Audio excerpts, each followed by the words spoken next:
Hello friends, देव study से मैं पूनम कुमारी आपका बहुत बहुत स्वागत करती हूँ। दोस्तों, आज मैं फिर से बाल मनोविज्ञान के प्रश्नों के साथ हाजिर हुई हूँ आपके सामने। और बाल मनोविज्ञान से संबंधित 30 प्रश्न जो है किसी भी टेट एग्ज़ाम में पूछे जाते हैं, चाहे वो एस टेट हो, सी टेट हो, यूपी टेट हो, बी टेट हो या किसी भी प्रदेश का टेट हो। तो आपको 30 में से कम 27-28 नंबर स्कोर करने के लिए जो ज़रूरी है कि आप सारे प्रश्नों को हल करो। तो इससे रिलेटेड जो है 3 वीडियोस पहले ही अपलोड किए जा चुके हैं। तो जिन दोस्तों ने पहले वाले 3 वीडियोस नहीं देखे हैं बाल मनोविज्ञान को, तो आप लोग इसमें बेहतर स्कोर करने के लिए जो पहले इसके 3 वीडियोस ज़रूर देख लें, ताकि सारे प्रश्नों को आप कवर कर पाओ। तो आइए हम लोग आज के पहले प्रश्न की ओर बढ़ते हैं। राष्ट्रीय शिक्षा नीति 1986 में शिक्षा का निम्नलिखित में से कौन सा स्वरूप वर्णित है? तो 4 ऑप्शंस में इसका सही जवाब हो जाएगा दोस्तों बी ऑप्शन, यानी 10+2+3, यानी कि आपका ग्रेजुएशन तक की जो है व्यवस्था आपका राष्ट्रीय शिक्षा नीति जो कि 1986 में आई है, उसमें आपको वर्णित, यानी इसका स्वरूप जो है आपका वर्णित किया गया है। तो चलिए अगले प्रश्न की ओर बढ़ते हैं। अगला प्रश्न है हमारा कि विद्यालय के संचालन के लिए आवश्यक है। तो विद्यालय के संचालन के लिए क्या आवश्यक है दोस्तों? तो विद्यालय संगठन भी आवश्यक है, विद्यालय प्रबंधन भी आवश्यक है और विद्यालय प्रशासन भी आवश्यक है। तो इसका आपका सही जवाब हो जाएगा उपरोक्त सभी, यानी कि विद्यालय के संचालन के लिए विद्यालय संगठन भी आवश्यक है, विद्यालय प्रबंधन भी आवश्यक है और विद्यालय प्रशासन भी आवश्यक है। अगले प्रश्न की ओर बढ़ते हैं। अगला प्रश्न है हमारा कि भारत में राष्ट्रीय शिक्षा पाठ्यक्रम में समाहित किया गया है। तो भारत में राष्ट्रीय शिक्षा पाठ्यक्रम में क्या समाहित किया गया है दोस्तों? तो स्वतंत्रता आंदोलन का इतिहास बिल्कुल समाहित किया गया है, संवैधानिक दायित्व बिल्कुल शामिल किया गया है और पर्यावरण संरक्षण, ये तो सबसे ज़्यादा उपयोगी है दोस्तों, तो इसको तो शामिल करना ज़रूरी ही था। तो ये अभी तीनों चूँकि शामिल है, तो इसका भी आंसर आपका उपयुक्त डी हो जाएगा सही, यानी उपरोक्त सभी हो जाएगा दोस्तों, यानी डी ऑप्शन इसका सही जवाब हो जाएगा, क्योंकि राष्ट्रीय शिक्षा पाठ्यक्रम में जो इन तीनों को समाहित किया गया है। अगला प्रश्न है हमारा कि 3 से 5 आयु वर्ग के बच्चों को शिक्षा प्रदान की जाती है। तो 3 से 5 वर्ष की आयु के बच्चों को कौन सा शिक्षा प्रदान की जाती है दोस्तों? तो निरौपचारिक शिक्षा प्रदान की जाती है। तो आपका बी ऑप्शन इसका सही जवाब हो जाएगा। अगला प्रश्न है हमारा कि विद्यालय नियम संहिता का प्राथमिक उद्देश्य है। तो विद्यालय नियम संहिता का प्राथमिक उद्देश्य क्या है दोस्तों?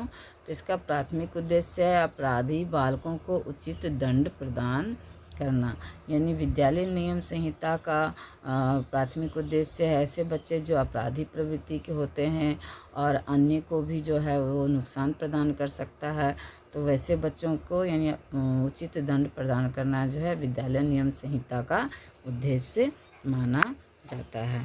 अगला प्रश्न है कि भाषा को उपयुक्त तरीके से परिभाषित किया जा सकता है। तो भाषा को उपयुक्त तरीके से कैसे परिभाषित किया जा सकता है दोस्तों? तो अनुभवों को प्रकट करने का माध्यम, यानी भाषा को उपयुक्त तरीके से परिभाषित किया जा सकता है अनुभवों को प्रकट करने के माध्यम से, यानी अगर आप अपने अनुभवों को प्रकट करते हैं तो वह भाषा को परिभाषित करता है उपयुक्त तरीके से। तो आपका सी ऑप्शन सही जवाब हो जाएगा। अगला प्रश्न है हमारा कि कक्षा नियंत्रण की सबसे महत्वपूर्ण विधि है। तो कक्षा नियंत्रण की सबसे महत्वपूर्ण विधि क्या है दोस्तों?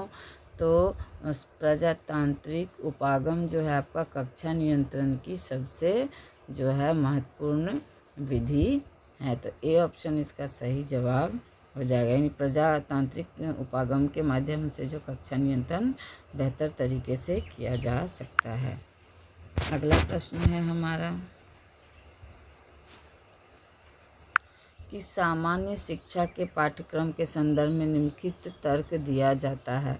तो सामान्य शिक्षा के पाठ्यक्रम के संदर्भ में कौन सा तर्क दिया जाता है दोस्तों? तो इसका सही जवाब हो जाएगा कि भारतीय संस्कृति धरोहर की ओर उन्मुख किया जाए। यानी भारतीय संस्कृति को उसकी धरोहर की ओर जो उन्मुख किया जाए, यह सामान्य शिक्षा के पाठ्यक्रम के संदर्भ में दिया तर्क है। तो आपका डी ऑप्शन इसका सही जवाब हो जाएगा। अगला प्रश्न है हमारा कि एक अध्यापक का सबसे महत्वपूर्ण कार्य है। तो एक अध्यापक का सबसे महत्वपूर्ण कार्य क्या है दोस्तों? तो एक अध्यापक का सबसे महत्वपूर्ण कार्य है शिक्षण करना। यानी सबसे महत्वपूर्ण आपका कार्य है एक अध्यापक का बच्चों को शिक्षा प्रदान करना, उसे सही दिशा दिखाना, उसे सही संस्कार दे करके उसे सही दिशा प्रदान करना। तो आपका एक शिक्षक का सबसे महत्वपूर्ण दायित्व क्या है दोस्तों? तो शिक्षा प्रदान करना। अगला प्रश्न है हमारा, स्कूल से भागने वाले बालकों को आप यानी स्कूल से भागने वाले बालकों को आप क्या कहेंगे, किस श्रेणी में रखेंगे, ये पूछा जा रहा है। तो इसका सही जवाब है दोस्तों कारण जानकर उन्हें दूर करने का प्रयास करेंगे। यानी कि जो बच्चे स्कूल से भागते हैं, और ऐसे बच्चे बहुत होते हैं दोस्तों जो आपको लंच टाइम में, खास करके सरकारी स्कूलों की मैं बात कर रही हूँ, तो वो लोग जो है लंच टाइम में भी भाग जाते हैं। या फिर बहुत बच्चे ऐसे होते हैं जो कई पारिवारिक कारणों से जो स्कूल से दूरी बना लेते हैं, यानी कि धीरे धीरे जो है स्कूल छोड़ ही देते हैं। तो ऐसे बच्चों के लिए जो है आप यानी कि कारण उनका जानेंगे और फिर उन्हें दूर करने का प्रयास करेंगे। यानी उन्हें शिक्षा की ओर उन्मुख करने के लिए पहले उसको कारण जानने का प्रयास करेंगे कि वो दूर भागता क्यों है स्कूल से या शिक्षा से। उसके बाद उसे दूर करने का प्रयास करके जो है आप उसे शिक्षा की ओर उन्मुख कर सकते हैं। तो आपका सी ऑप्शन इसका सही जवाब हो जाएगा। अगले प्रश्न की ओर बढ़ते हैं। अगला प्रश्न है हमारा कि कक्षा में छात्रों के बैठने का पर्याप्त साधन नहीं है, ऐसी स्थिति में आप क्या करेंगे? यानी एक शिक्षक होने के नाते अगर कक्षा में छात्रों को बैठने का जो है पर्याप्त साधन नहीं है तो आप क्या करेंगे? तो ऐसी स्थिति में जो है एक शिक्षक होने के नाते समायोजन काल का प्रयास करेंगे। तो इसका बी ऑप्शन आपका सही जवाब हो जाएगा। अगला प्रश्न है हमारा, आपकी राय में जीवन का प्रमुख सिद्धांत होना चाहिए। तो आपकी राय में जीवन का प्रमुख सिद्धांत क्या होना चाहिए दोस्तों? गरीबों की मदद करना। यानी एक शिक्षक होने के नाते आपके जीवन का प्रमुख सिद्धांत क्या होना चाहिए? तो गरीबों की मदद करना। और चूँकि शिक्षक समाज का जो है मार्ग दर्शक होता है, तो शिक्षक अगर ऐसा कार्य करेंगे मीन्स गरीबों की मदद करेंगे तो समाज भी जो है उसका कहीं ना कहीं जो है अनुसरण करता है। तो इसलिए हमेशा शिक्षक को गरीबों की मदद करने वाला स्वभाव का होना चाहिए। अगला प्रश्न है हमारा कि विद्यालय में कक्षा प्रबंध ठीक नहीं होना द्योतक है। तो किसका द्योतक है दोस्तों? विद्यालय में कक्षा प्रबंध ठीक नहीं होना। तो इसका सही जवाब हो जाएगा शिक्षक की अकुशलता का। बिल्कुल सही है दोस्तों, क्योंकि विद्यालय में अगर कक्षा प्रबंधन ठीक नहीं हो रहा है तो इसका 100% इसकी जिम्मेदारी जो है शिक्षक की होती है। और यह शिक्षक वैसा ही शिक्षक का कक्षा प्रबंधन ठीक नहीं होगा दोस्तों जो शिक्षक अकुशल होंगे। तो शिक्षक की अकुशलता का ही जो है यह द्योतक है। अगला प्रश्न है हमारा कि शिक्षकों को अच्छे कार्य करने के लिए सबसे अच्छे प्रोत्साहक उपाय निम्न में से है। तो शिक्षकों को अच्छे कार्य करने के लिए अच्छे प्रोत्साहक निम्न में से कौन से है यह बताना है हमें। इसका सही जवाब हो जाएगा धन एवं प्रशंसा पत्र देना। धन एवं प्रशंसा पत्र देकर जो है शिक्षक को प्रोत्साहित किया जा सकता है, क्योंकि धन तो पारिवारिक जीवन के लिए ज़रूरी है और प्रशंसा जो है हर मनुष्य के लिए आवश्यक होता है। तो आपका ये धन एवं प्रशंसा पत्र देना एक शिक्षक को प्रोत्साहित करने के उपाय में सबसे ऊंचा है। अगला प्रश्न है दोस्तों कि शिक्षा का स्तर गिरने का प्रमुख कारण है। तो शिक्षा का स्तर गिरने का प्रमुख कारण क्या है दोस्तों? तो गैर जिम्मेदार शिक्षक। एकदम जाहिर सी बात है, जो गैर जिम्मेदार शिक्षक होंगे तो उसके कारण ही शिक्षा का स्तर गिरेगा। अगर शिक्षक जिम्मेदारी अपनी निभाएंगे तो शिक्षा का स्तर हमेशा जो है ऊंचा रहेगा। तो शिक्षा के स्तर के गिरने का प्रमुख कारण गैर जिम्मेदार शिक्षक ही माने जाते हैं। तो शिक्षण व्यवसाय में जाने का प्रमुख उद्देश्य, यानी शिक्षक व्यवसाय में जाने का प्रमुख उद्देश्य क्या है, यह पूछा जा रहा है एक शिक्षक का। तो इसका सही जवाब हो जाएगा दोस्तों, भावी पीढ़ी का निर्माण करना।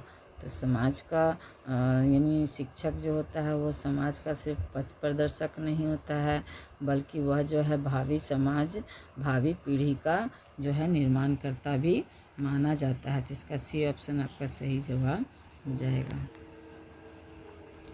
अगला प्रश्न है हमारा कि शिक्षक को अपनी विषय वस्तु में निरंतर नए ज्ञान का समावेश करना चाहिए, क्योंकि तो शिक्षक को अपनी विषय वस्तु में जो है निरंतर नए ज्ञान का समावेश क्यों करना चाहिए दोस्तों।